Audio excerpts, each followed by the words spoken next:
नवीन वर्ष गुरुवारी सुरू होतंय. हे फक्त योगायोग नाही भक्तांनो, हे स्वामींचं संकेत आहे.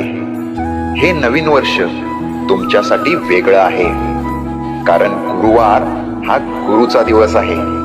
आणि गुरु जेव्हा सुरुवात करतो तेव्हा अर्धवट राहिलेलं आयुष्य पूर्णत्वाकडे जातं.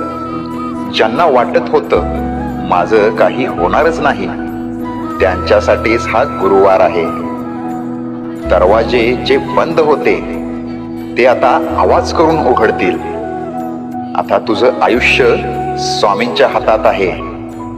फक्त एक गोष्ट कर, मन साफ ठेव आणि श्रद्धा घट्ट ठेव, कारण नवीन वर्ष गुरुवारी सुरू होतंय आणि गुरुवार कधी रिकामा जात नाही.